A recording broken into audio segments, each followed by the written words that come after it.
Can you imagine a world where Russia joins NATO? Sounds unthinkable, right?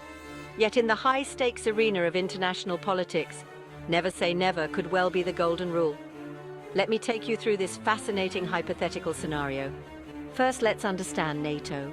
Formed in 1949, NATO, or the North Atlantic Treaty Organization, was essentially a security pact against the expansion of the Soviet Union, which included Russia. Member countries agree that an attack on one is an attack on all, promoting collective defense. Now, fast forward to today, the landscape is drastically different. Russia's actions in Ukraine in 2024 highlight its role not as a member but as a significant threat to NATO's collective security. With Sweden and Finland joining NATO in response, the dynamics have shifted enormously. But let's entertain the idea, Russia in NATO. What would need to happen? First, a monumental shift in Russia's foreign policy, aiming for alignment rather than confrontation. Russia would need to not only respect the sovereignty of its neighbors, but also actively promote peace in the region.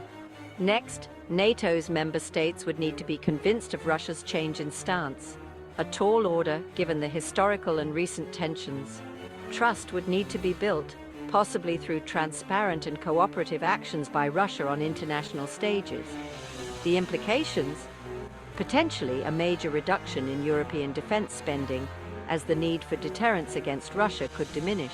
This could free up resources for other pressing global issues like climate change or economic development. However, would it ensure peace? That's debatable. The transition would be incredibly complex and fraught with challenges. Every action would be scrutinized, every motive questioned. The integration process alone could take decades, testing the patience and resolve of all involved.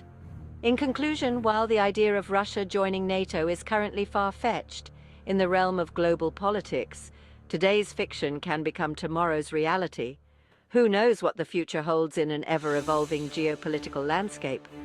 Thanks for joining me on this intriguing exploration. Remember, the world of international relations is always full of surprises.